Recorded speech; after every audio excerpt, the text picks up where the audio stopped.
6 साल के लिए कांग्रेस से निष्कासित आचार्य प्रमोद कृष्णम ने हाल ही में प्रधानमंत्री नरेंद्र मोदी और यूपी सीएम योगी आदित्यनाथ के सानिध्य में कल्कि धाम मंदिर की आधारशिला रखी थी।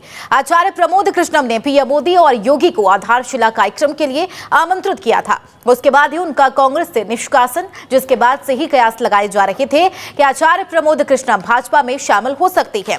और बदलती हुई परिस्थितियों के हिसाब से यह कहना गलत नहीं होगा कि पिछली बार कांग्रेस के टिकट पर संभल से उतर चुके आचार्य प्रमोद कृष्णम अब की बार भाजपा से चुनावी मैदान में ताल ठोक सकते हैं। इन सब के बीच एक तस्वीर भी सोशल मीडिया पर जबरदस्त वायरल हो रही है, जिसमें पीएम मोदी, सीएम योगी आदित्यनाथ और आचार्य प्रमोद कृष्णम दिख रहे थे, जिस पर उन्होंने भी तुरंत जवाब देते हुए शुक्रिया कहा। कहीं ना कहीं यह तस्वीर भी उनकी बीजेपी में जाने की पुष्टि के तौर पर देखी जा रही है।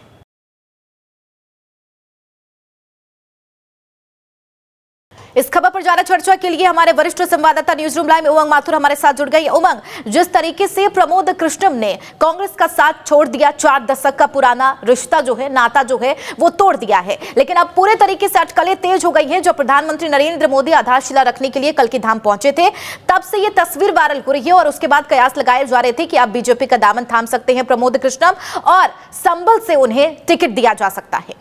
बिल्कुल चंदा, और सबसे पहले तो हम आपको ये बताना चाहेंगे कि आचार्य प्रमोद कृष्णन कहीं ना कहीं वो एक अकेले संत थे जो कांग्रेस पार्टी का हिस्सा थे, क्योंकि बीजेपी के अंदर साधु संतों की भरमार है। और कहीं ना कहीं आचार्य प्रमोद कृष्णन वो चेहरा थे जो कांग्रेस की तरफ से हिंदुत्व के हर मुद्दे पर बीजेपी से दो चार करते थे। बीजेपी के हर सवाल जवाब का बहुत ही हम कह सकते हैं प्रमुखता से और पूरे जोर से अपने जवाब देते थे।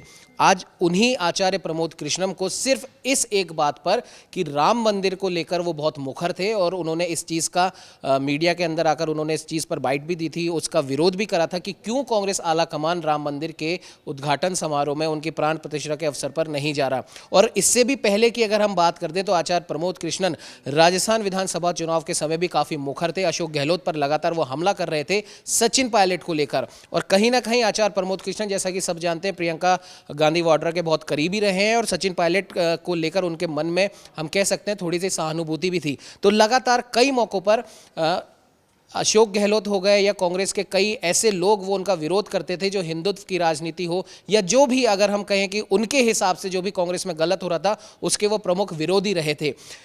इतना सब होने के बाद भी उस समय आचार्य प्रमोद कृष्णम के खिलाफ कुछ नहीं किया गया, लेकिन जब राम का नाम आया, राम मंदिर का नाम आया, तब उन्होंने प्रमुख तौर पर और बहुत मुखर होकर अपने विचार उन्होंने साझा करे।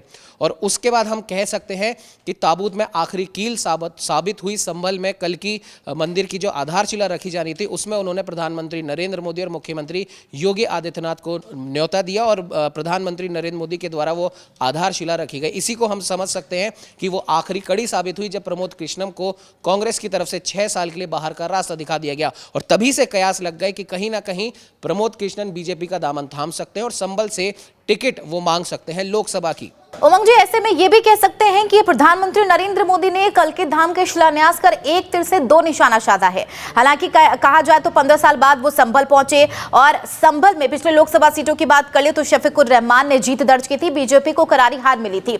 और कहा यह भी जाता है कि वहां पर संभल में दोबारा से जीत दर्ज करने के लिए अब प्रमोद कृष्णम को टिकट दिया जा सकता है। लेकिन क्या कुछ वहां पर जातीय समीकरण सीटों पर रहेगा बीजेपी के लिए, ये जानना भी सबसे ज्यादा अहम है। जातीय समीकरण की अगर चंदा हम बात करें तो सोशल इंजीनियरिंग में बीजेपी ने मास्टरी हासिल करी हुई है, लेकिन यहाँ पे सबसे महत्वपूर्ण हो जाता है बीजेपी का वो नारा कि अब की बार 400 पार। और कहीं ना कहीं प्रधानमंत्री नरेंद्र मोदी ने हर मंच से अभी पिछले कुछ दिनों की अगर हम बात करें तो उन्होंने कहा है कि हर अच्छे काम के लिए ऊपर वाले ने बीजेपी को चुना है और मेरे को चुना है। और कल की मंदिर की आधारशिला के समय भी उन्होंने कहा था, हालांकि वो मजाकिया अंदाज में कहा था कि कांग्रेस के पास एक अकेला संत था, उससे भी कांग्रेस ने किनारा कर लिया।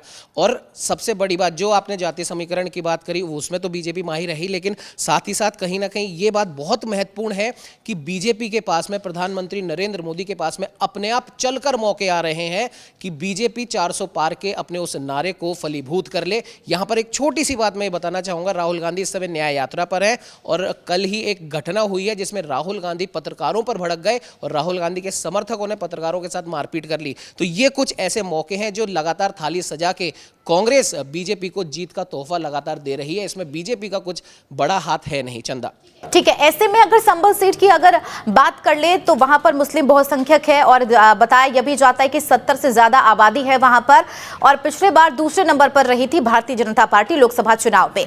ऐसे में जितना आसान नहीं होगा उमंग जी, अगर देखा जाए संभल लोकसभा सीट की अगर बात कर ले तो। चंदा, इस बार माफ़ कीजिएगा, आपको मैं थोड़ा सा मैं इसमें इम्प्रूवमेंट कर दूं। इस बार आसान होगा, और वो इसलिए होगा कि एक तरीके से पूरा भारत कहीं ना कहीं राममय हो चुका है, और राम मंदिर के बाद में कल्कि अवतार, जो कि कलयुग में भगवान विष्णु के 10वें अवतार माने गए हैं, उनका एक बहुत बड़ा मंदिर बना है। और संभल क्षेत्र के अंदर जितने भी हिंदुत्ववादी लोग हैं जो कहीं ना कहीं राम मंदिर की प्राण प्रतिष्ठा से काफ़ी खुश थे, अब उनके पास दोहरी खुशी आ गई है भगवान कल्कि अवतार के उस मंदिर के लिए। और उस मंदिर की खास बात चंदा ये है कि उस मंदिर में भगवान विष्णु के 10 अवतारों की आधारशिला अभी और रखी जानी बाकी है। तो कहीं ना कहीं हिंदुत्व की ये धारा, राम मंदिर का ये जो पूरे हिंदुस्तान राममय हुआ है, ये कहीं ना कहीं बीजेपी को जीत की ओर अग्रसर जरूर करेगा। चंदा, ठीक है, ऐसे में अगर प्रमोद कृष्णम की बात कर ले तो हालांकि देखा जाए शुरुआत तौर पर से ही प्रधानमंत्री नरेंद्र मोदी का गुणगान करते हुए नजर आए हैं। उन्होंने हमेशा से कहा है कि प्रधानमंत्री एक यशस्वी नेता है और ऐसे ही प्रधानमंत्री की जरूरत है भारत देश को।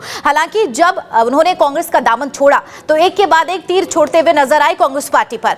अब यानी कि आरजेडी नेता अगर बात कर ले तेजस्वी यादव की जनविश्वास यात्रा को लेकर भी उन्होंने तंज कसा है। उन्होंने ये कहा है कि ये लोगों की जो दुकानें हैं ना, वो 2024 में पूरे तरीके से बंद हो जाएगी। बिल्कुल चंदा, कहीं ना कहीं इन सब के पीछे हम बार बार अपनी बात को दोहरा रहे हैं। इन सब के पीछे हिंदुत्व की एक वो बहुत बड़ी एक भावना है, एक वो एहसास है जो कहीं ना कहीं आचार्य प्रमोद कृष्णम, क्योंकि वो एक आचार्य है और कल की पीठाधीश्वर उन्हें बोला जाता है, तो कहीं ना कहीं हिंदुत्व की उनकी उस भावना को ठेस पहुंची थी कांग्रेस आलाकमान के उस निर्णय से जो उन्होंने राम मंदिर प्राण प्रतिष्ठा के मौके पर जाना अस्वीकार किया था। अब इसी को लेकर जितने भी लोग भाजपा के ऊपर या राम मंदिर के ऊपर आक्षेप कर रहे हैं, जितने भी लोग कल की मंदिर की प्राण प्रतिष्ठा का विरोध कर रहे हैं, इसे चुनावी स्टंट बता रहे हैं, उन सबको धीरे धीरे आचार्य प्रमोद कृष्ण अपनी तरीके से जवाब देते जा रहे हैं। और जाहिर सी बात है, संभल से अगर उन्हें भाजपा की सीट पर उन्हें उतारा जाता है तो कहीं ना कहीं उत्तर प्रदेश से बीजेपी का जो आंकड़ा है संभल का, अगर हम विशेष तौर पे बात करें, तो वो बीजेपी की झोली में जरूर आकर गिरने वाला है। ठीक है, एक आखिरी सवाल उमंग जी, 2019 में लखनऊ से उन्होंने चुनाव लड़ा था। अगेंस्ट में रक्षा मंत्री राजनाथ सिंह थे। जाहिर सी बात है ऐसे में हार का सामना करना पड़ा, लेकिन ऐसे में भारतीय जनता पार्टी की इस बार क्या कुछ खास रणनीति होगी? क्योंकि अगर देखा जाए राजनीति के तौर पर कोई बड़े चेहरे नेता नहीं रही है प्रमोद कृष्णम। चंदा, कांग्रेस की अगर बात करें तो कांग्रेस के लिए एक हिंदुत्व के चेहरे के रूप में आचार्य प्रमोद कृष्णन एक बड़ा चेहरा थे, लेकिन बीजेपी में उनको विरोधी नहीं माना जा रहा था। और पिछली बार के भी चुनाव की अगर बात करें तो उन्होंने सिर्फ एक चुनौती के रूप में उन्होंने लिया था, जो वो चुनौती उनके लिए ही घातक सिद्ध हो गई और उन्हें रक्षा मंत्री राजनाथ सिंह के सामने हार का मुंह देखना पड़ा। लेकिन अब क्योंकि वो बीजेपी में आ चुके हैं, क्योंकि वो भी एक हिंदुत्ववादी एजेंडा वो चलाते हैं, और बीजेपी का जो राम मंदिर का जो एक ऐसा हथियार है, वो कहीं ना कहीं उसका समर्थन करना, उसके समर्थन के चक्कर में जो उन्हें सजा मिली है वो भी पूरी जनता ने देखी है, ये उनकी सहायता जरूर करेगी। ठीक है, बहुत बहुत शुक्रिया उमंग जी इस खबर पर लगातार जानकारी साझा करने के लिए। बहरहाल प्रमोद कृष्णम ने कांग्रेस का दामन छोड़ दिया है और अब कयास लगाए जा रहे हैं कि भारतीय जनता पार्टी उन्हें संभल लोकसभा से टिकट देगी, लोकसभा सीट से टिकट देगी और आगे कहीं ना कहीं संभल सीट पर भारतीय जनता पार्टी जीत हासिल करेगी। वाकई देखना अहम होगा कि किस तरीके से समीकरण बैठाए जाएंगे और क्या प्रमोद कृष्णम जीत हासिल कर पाते हैं या फिर नहीं।